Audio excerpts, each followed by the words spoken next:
Good day. We're going to continue to discuss the confidence intervals. But before we're going to continue to discuss, we have to throwback. We have to recall the past discussion pertaining to the confidence interval. So for the first throwback, we have the point estimate, which is the specific numerical value estimate of the parameter.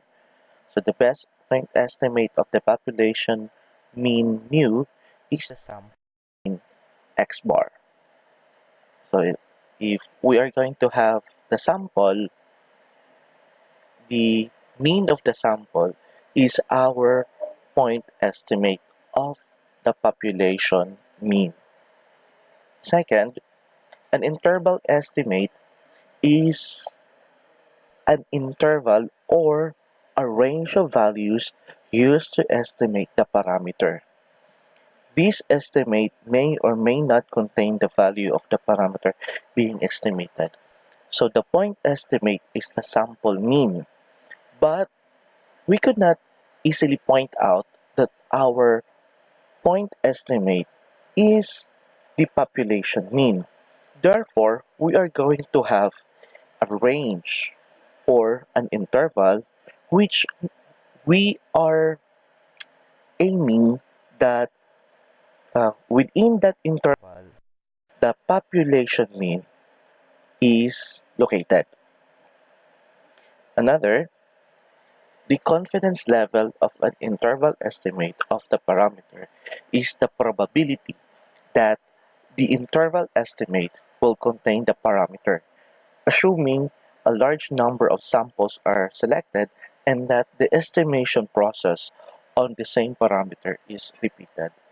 So, confidence level is the percentage or the probability that we can say that the population mean is included in the interval estimate. And when the interval estimate has a confidence level, then that estimate is already called confidence interval. So confidence interval is the specific interval estimate of a parameter determined by using data from a sample and by using specific confidence level of the estimate. So we discussed here all about confidence interval. So how we are going to solve confidence interval? So we have the formula. Okay, formula for the confidence interval of mean for specific alpha. So when we have confidence level, then our formula would be this one.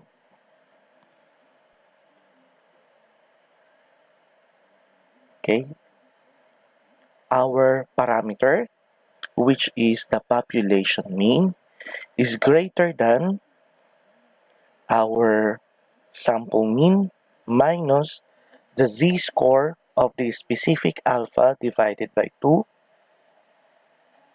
times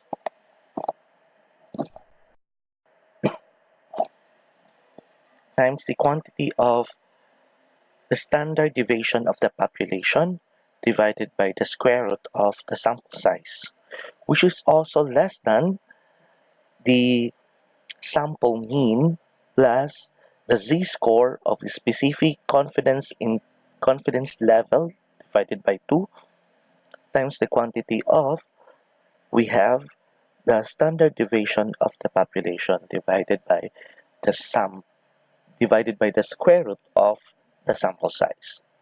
Now take note, we can only use this formula if we already know the population standard deviation. So this one.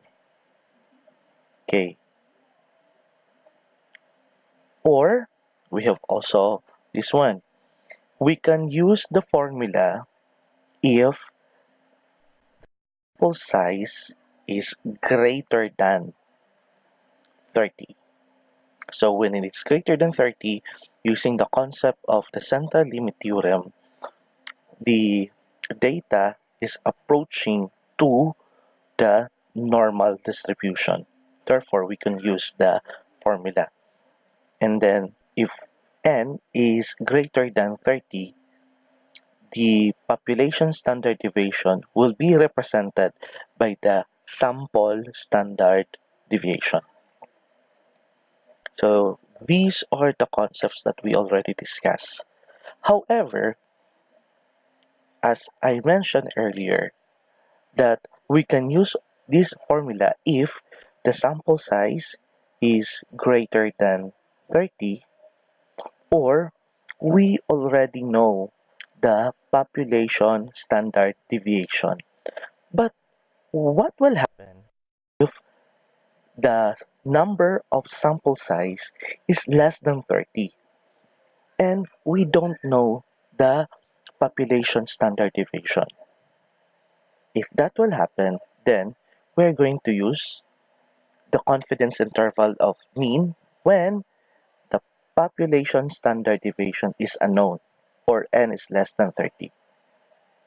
Now, if that will be the case, we are going to use the concept of the student's T-distribution, or also known as T-distribution. Now, before we're going to discuss the confidence interval of n less than 30, first we're going to state the properties of the T-distribution. So what are the properties of the T-distribution? First, it is, so in other words, since it is a bell shape, it is similar to the normal distribution. Next, it is symmetric about the mean. Therefore, we can fold lengthwise in the center. And then, the mean, median, and mode are equal to 0 and are located at the center of the distribution. The curve never touches the x-axis. So as we can see here, the first four properties of the T-distribution is similar to the normal distribution. However, there are differences between the normal distribution and the T-distribution, and their differences are these. First, the variance is greater than 1. Remember that in the normal distribution, the variance is equal to 1. Next, the T-distribution is a family curves based on the concept of the degrees of freedom, which is related to the sample size. So the degrees of freedom is the difference between the number of sample size and the number of variables being studied. And then, as the sample size increases, the T-distribution approaches the standard normal distribution.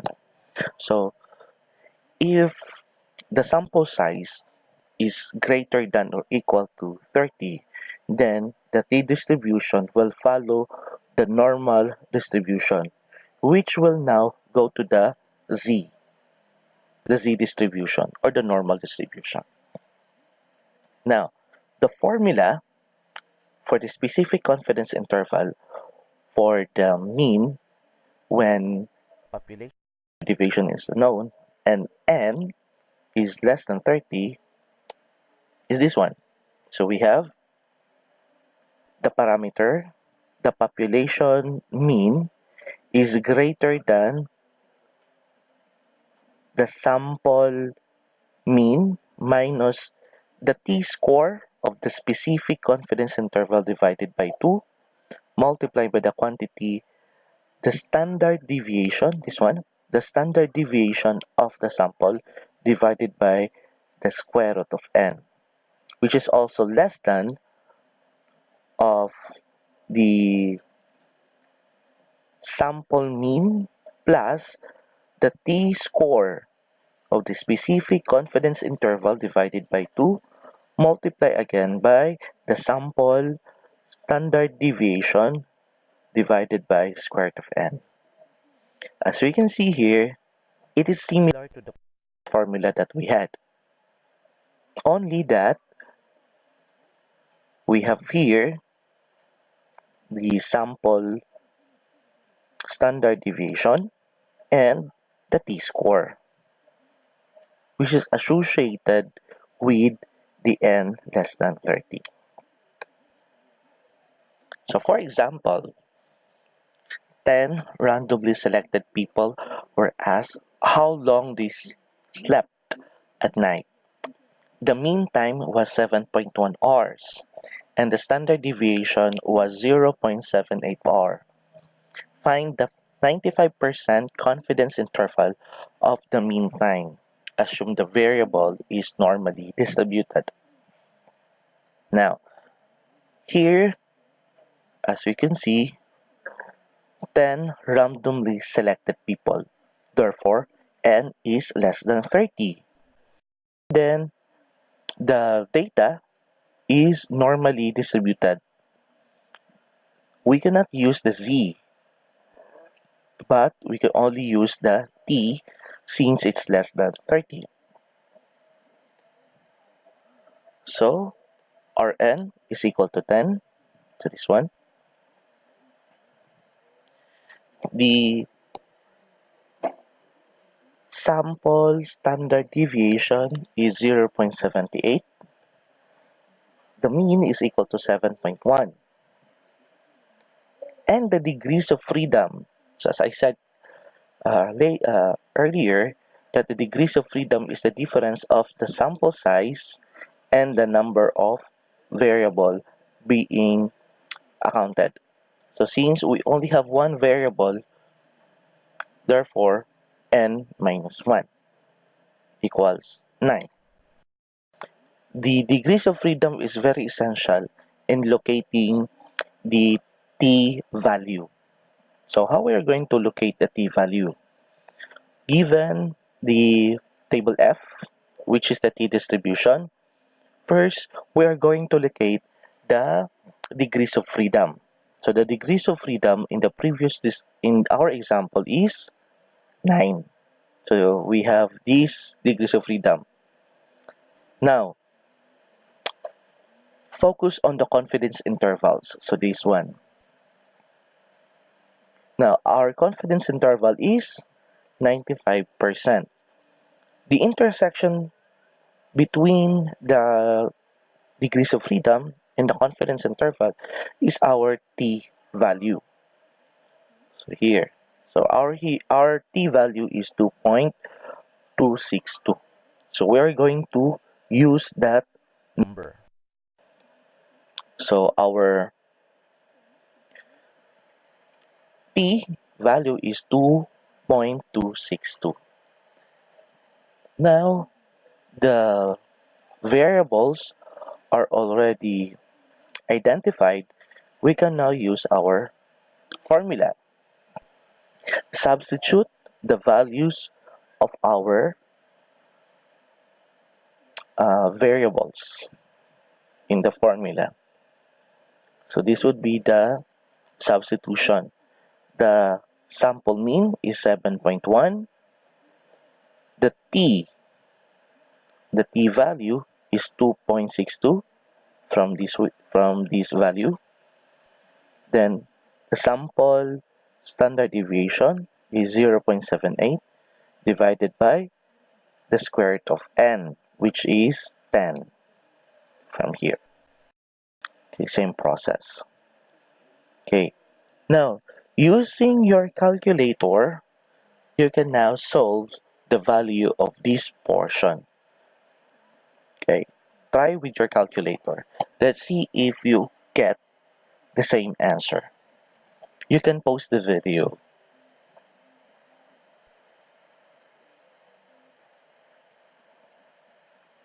So, if your answer is this one, then you have the correct inputting of the number in your calculator. Therefore, the population mean is between 6.54 hours and 7.66 hours. So this is now our confidence interval. And therefore, one can be 95% confident that the population mean is between 6.54 and 7.66 inches. Why inches? I guess it's ours. That is just typographical error. That is ours. Okay, next example. The data represent a sample of the number of home fires started by candles for the past several years. Find the 99% confidence interval for the mean number of home fires started by candle each year. So we have 5,460, we have 7,160, 5,900, 8,440, 6,090, 9,930, and 6,310. Now, since as we can see here, we don't have or the mean of the sample and the mean of the the mean of the sample and the standard deviation of the sample is not identified, then we are going to solve the mean of the sample and the standard deviation of the sample using your calculator. So the concept of inputting your data in your calculator, as I discussed a long time ago.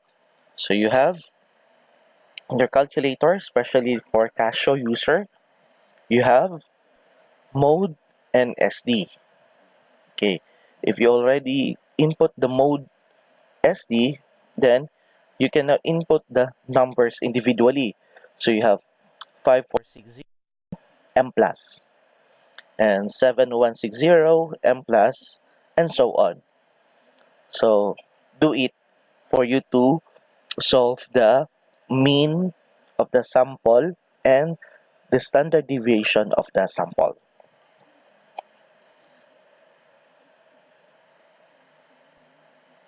You can pause the video for you to input the numbers.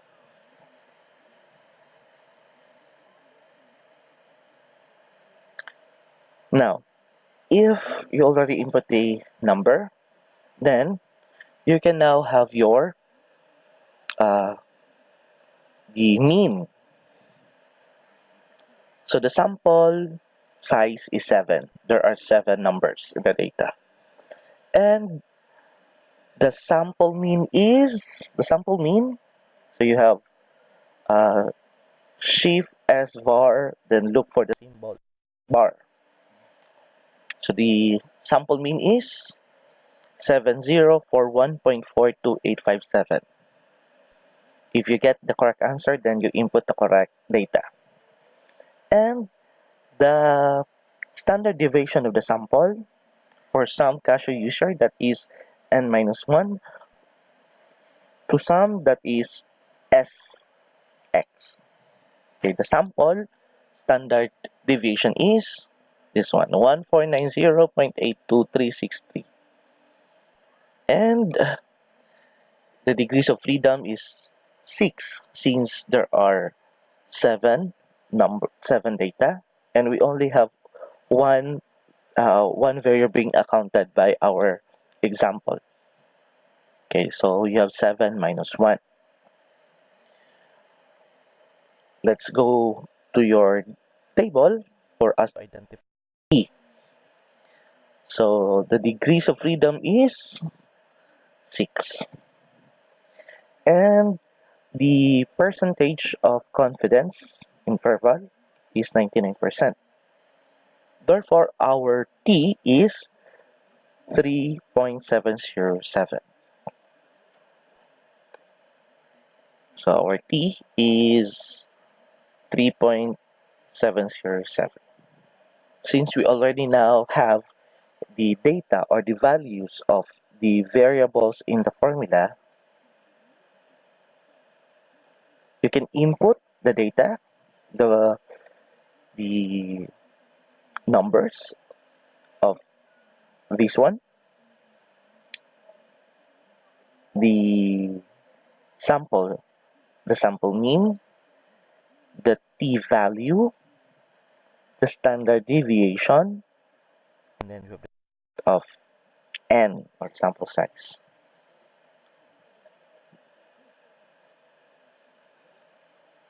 If you're answering this one, then you get the correct answer. So the population mean is between 4,785.25 and 9,297.61. That's our confidence interval. So one can be 99% confident the population mean number of home fires started by candles each year is between 4,785.25 and 9,297.61 based on the sample of home fires occurring over the period of 7 years. And that's end our presentation.